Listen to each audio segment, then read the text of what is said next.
I'm not gonna lie, this has to be one of the most deplorable episodes of Tom and Jerry I've ever seen. This man wasn't just down bad, he was down horrendous. Like, you thought Mordecai was the biggest simp in cartoon history? Well, then y'all must have forgot about the simping OG, Thomas the Cat. So, we see this man just sitting on the train tracks, looking like complete death, bro. And well, that's pretty fitting, because according to Jerry, Tom is about to commit Sudoku right now. But why is he trying to get invincible, you may ask? Well, let's just let that boy Jerry remember it for us. But wait, before we get into that, why the heck is Jerry's voice so dang deep? I know, but it's better this way. I'll never forget that first morning when it all started. See? Man sound like Frank Sinatra. But shoot, I ain't mad at it. Dude sound cooler than a bee. But anyways. So our story begins with Tom and Jerry just chilling, sharing a glass of lemonade together? Ain't y'all supposed to be murdering each other? When did this happen? Huh. Interesting. So, as Jerry slurps the freak out of that drink, Tom looks over to his right and sees this.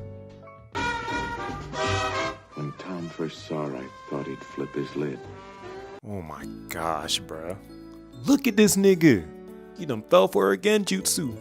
Tongue all out and everything. Hey, I may not have had the best game in the world, but I know for a fact that this man is about to do everything wrong. Just look at him. Man's just freaking magnetized to her. I'm about to smack this dude. Say hi. Say what's up. Hit her with something. Like, what the heck happened to is you is or is you ain't? Golly.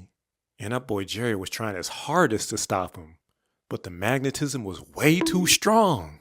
So moving on to the next scene, and Tom is just chilling in her backyard, just, you guessed it, still staring at her like a complete doofus.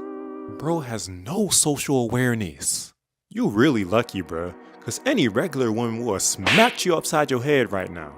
You already know I would. Poor simple Tom, he was putty in her hands.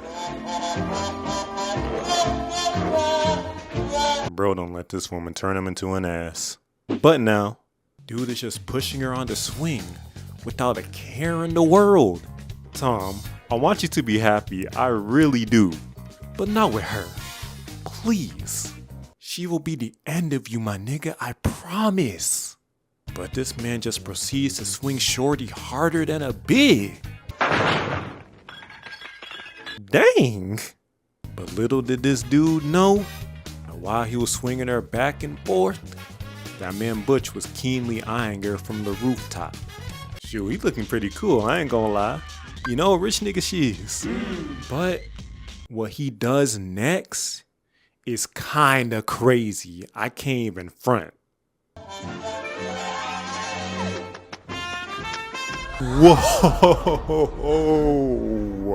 Whoa!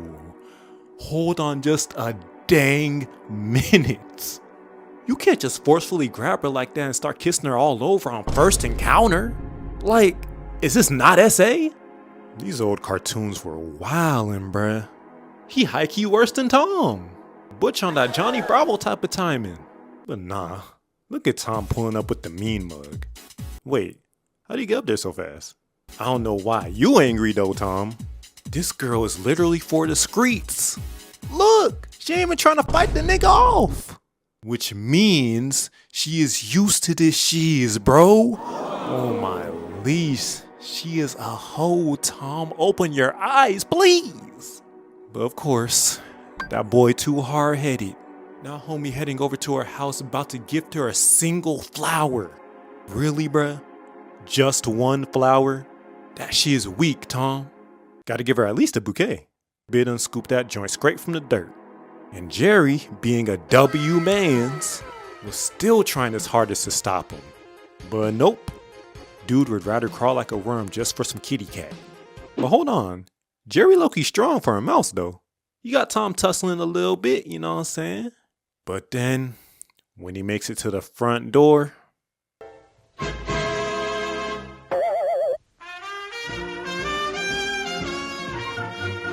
ain't no way, man.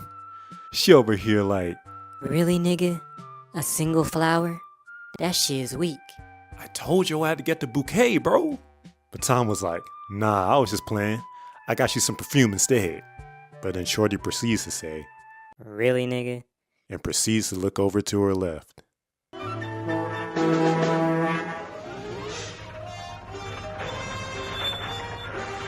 Okay, let's relax for a freaking minute. Big, what in the world do you need all that goddamn perfume for? Man, I ain't finna hold you. Both Tom and Butch are looking like some busters right now. I don't care how much guap that man Butch got. What exactly has this woman brought to the table so far? Right, not a goddamn thing. I don't mean to sound all red pill, but like, come on, bruh. Tom, I need you to lock in, brother. But alas, he's still trying to win over this bopping big. Dude literally took out all his savings to buy this woman a goddamn ring.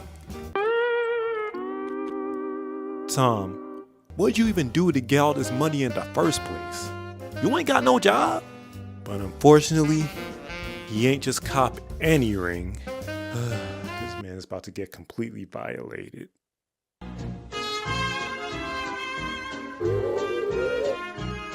Thomas, what the freak is that, a pebble?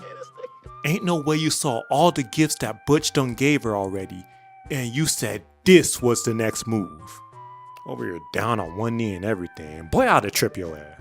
And immediately after seeing that weak shiz, Shawty was like, hold my beer.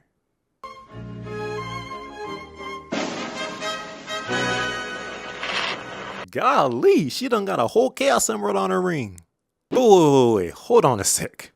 I'm really trying to understand. Where in the heck did this man Butch get all this money from anyway? Ain't he a stray cat? Whatever. Moving on. And we cut to a freaking car dealership. But not just any car dealership.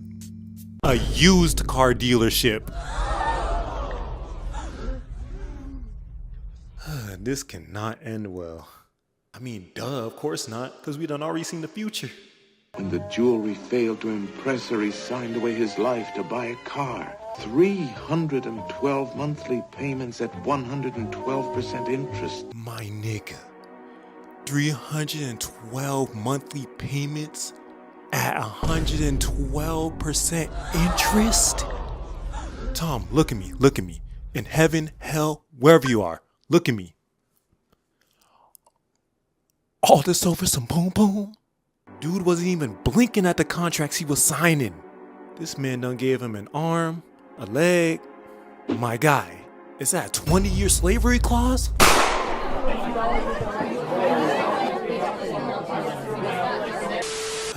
Well, if he finna be in debt for the rest of his life, then the whip for sure gotta be fired. Right? Tom, right? Tom, please, I'm begging you on everything I love. This car better be fire, bruh. Self into slavery for love.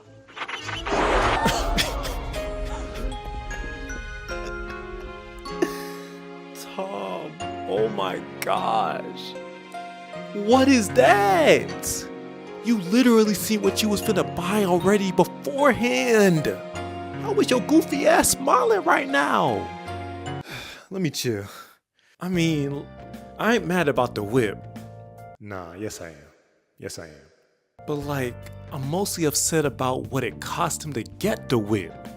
Cause if the junk was actually cheap, I'd still swat him like a fly, don't get me wrong. But at least I'd be able to empathize with the decision a little bit more.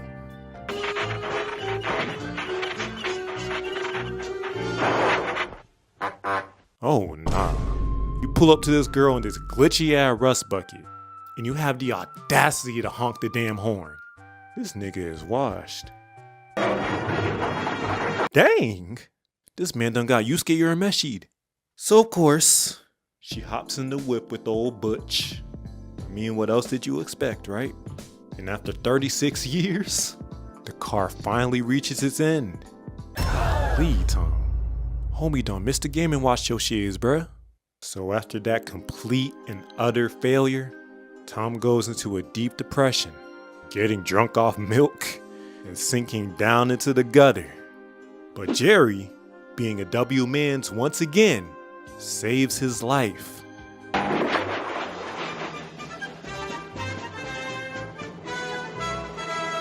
Oh, we saw that coming.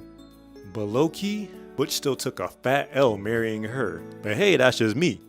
And unfortunately, Tom didn't seem to think so. Which finally leads us back to where we started, on the train tracks. I mean, hey, it ain't all bad though. What about that boy Jerry's love life? Too bad everybody doesn't have a girl like mine. A girl that loves me and only me. Man, Jerry just like me for real. Cause he got him a beautiful, down, loyal, Heart.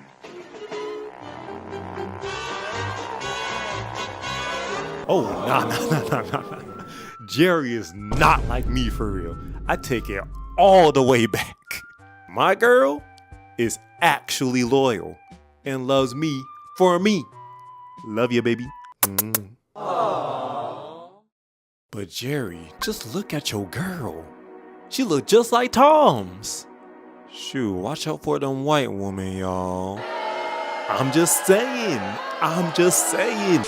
So in the end, Jerry decides to join Tom on the track, just ready for the train to finally come and end their misery. But I ain't gonna lie, Jerry, you still have so much more to live for, bruh.